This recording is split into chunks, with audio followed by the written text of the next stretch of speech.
Shalom, selamat pagi saudara-saudari yang terkasih di dalam Tuhan Yesus Kristus.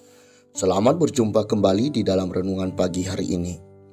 Sebelum membaca dan merenungkan firman Tuhan, marilah bersama-sama mempersiapkan hati dan pikiran kita dan memohon tuntunan Roh Kudus.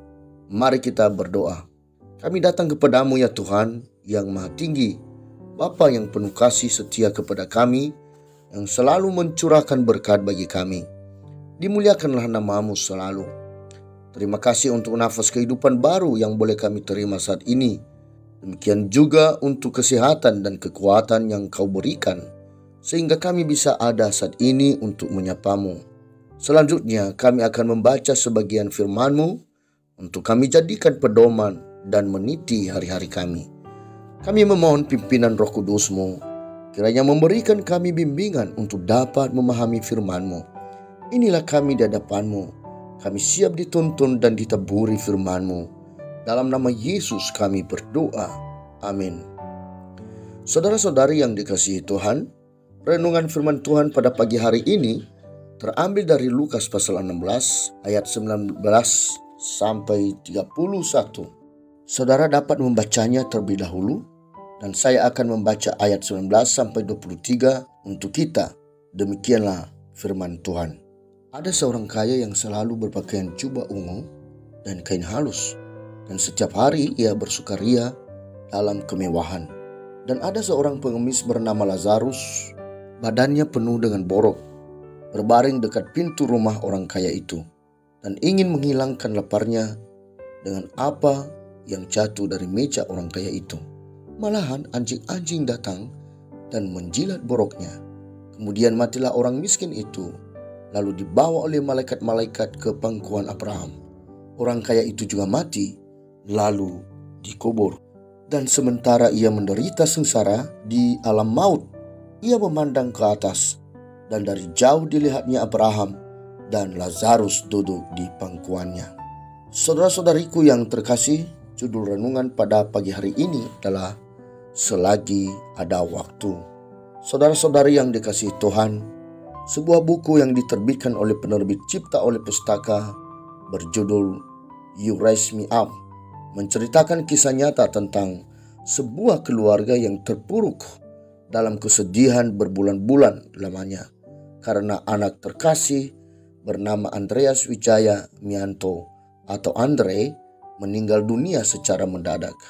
Kedua orang tua atau pasangan suami istri bernama Bapak Domini dan Ibu Farida Budianto akhirnya bisa bangkit kembali setelah melewati masa perenungan yang panjang.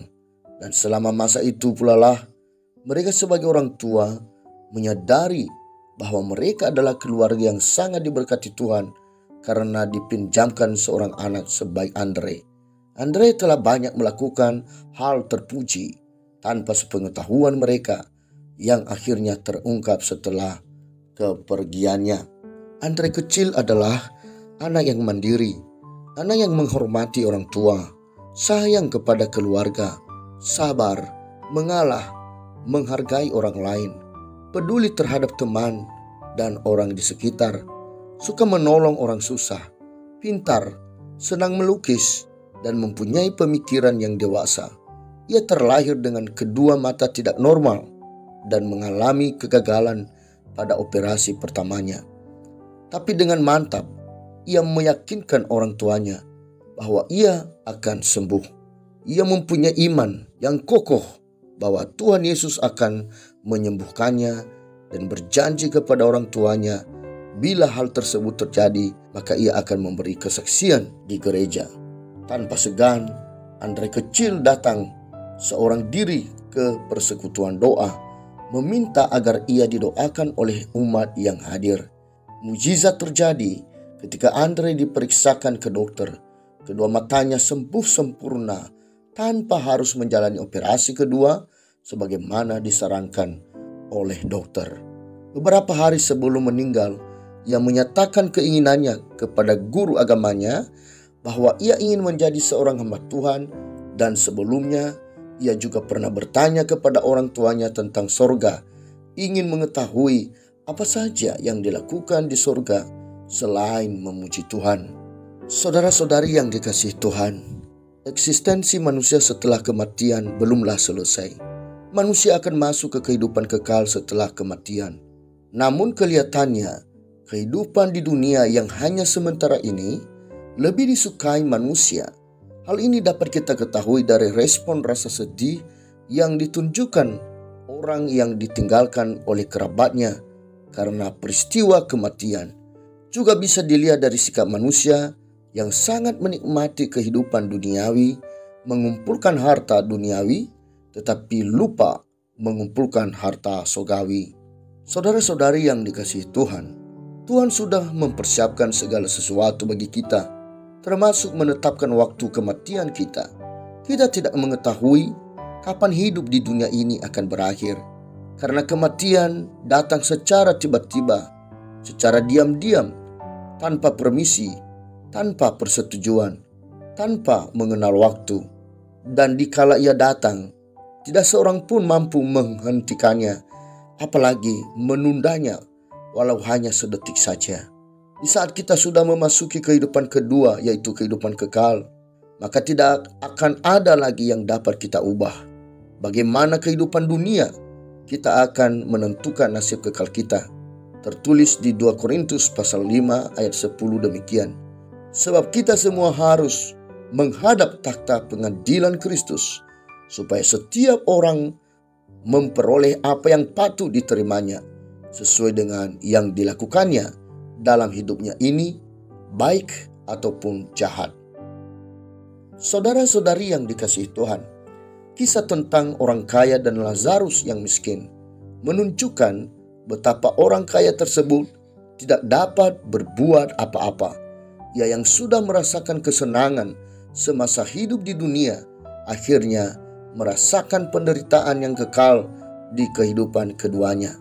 Tidak ada yang dapat dilakukannya untuk memperbaiki sikapnya yang tidak peduli kepada orang susah, tidak peduli kepada orang yang membutuhkan pertolongan, walaupun sesungguhnya ia mempunyai kemampuan untuk melakukannya. Untuk mendapatkan setetes air pun orang kaya itu tidak mampu. Keinginannya untuk memperingatkan kerabatnya agar tidak masuk ke dalam hidup penderitaan kekal pun tidak bisa. Padahal ia mempunyai keinginan yang baik untuk kerabatnya agar tidak mengalami nasib yang sama dengan dirinya. Saudara-saudari yang dikasihi Tuhan, waktu kehidupan merupakan waktu yang penting bagi kita untuk mempersiapkan dan menentukan kehidupan kekal kita.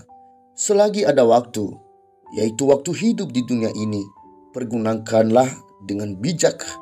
Jangan sia-siakan waktu itu, tetapi pergunakanlah untuk pertama sekali, yaitu secara khusus untuk mengenal Yesus, sampai kita menjadi benar-benar beriman kepada Kristus.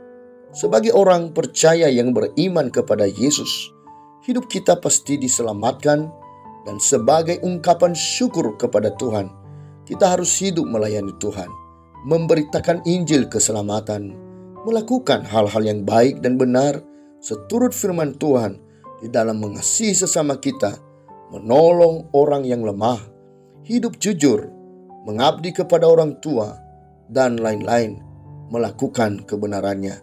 Selagi masih ada waktu, lakukanlah itu dengan sukacita.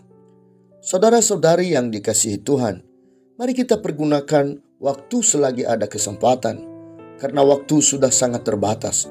Memasuki hari-hari terakhir kita di dunia ini, kita harus berusaha mengerti kehendak Tuhan. Jangan sampai kita tergoda oleh iblis, dimabukkan oleh anggur yang hanya menimbulkan hawa nafsu duniawi, masuk ke dalam perangkap iblis yang mengekang kita dalam menikmati sementara. Kita bisa mencontoh seperti seorang Andre kecil yang sangat beriman kepada Yesus. Walau hidupnya tidak lama di dunia ini, namun sanggup mengumpulkan bekalnya untuk masuk ke kehidupan keselamatan kekal. Mari persiapkan diri kita selagi ada waktu. Sebagai ayat tambahan, saya akan membacakan 2 ayat bagi kita, yaitu di dalam Kolose pasal 4 ayat 5. Hiduplah dengan penuh hikmat terhadap orang-orang luar, pergunakanlah waktu yang ada. Di dalam Ibrani pasal 10 ayat 37, sebab sedikit, bahkan sangat sedikit waktu lagi, dan Ia yang akan datang sudah akan ada tanpa menangguhkan kedatangannya. Demikianlah renungan pada pagi hari ini. Tuhan memberkati. Kita akan menutup renungan dalam doa. Tetapi jika saudara ingin didoakan secara khusus, hubungi email kami. Kerinduan kami agar channel ini menjadi berkat bagi banyak orang. Mari kita berdoa. Puji dan syukur kembali kami panjatkan kepadamu ya Bapa. Engkau telah menyertai dan membimbing kami untuk memahami firman-Mu yang begitu indah.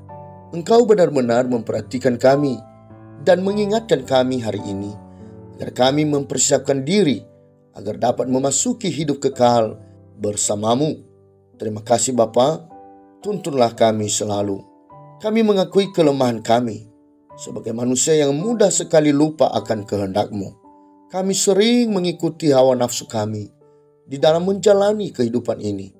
Bahkan semua itu membuat kami lupa untuk saling mengasihi, menolong, dan peduli kepada kerabat dan sesama kami. Juga untuk diri kami sendiri sekalipun kami suka lalai, terjerumus di dalam pencobaan iblis. Kami mohon ampuni kami, ya Bapa, dan kami memohon pertolongan-Mu. Dan teguhkanlah hati mereka untuk tetap setia kepadamu. Terima kasih Bapa, kami serahkan kehidupan kami selanjutnya hanya kepadamu.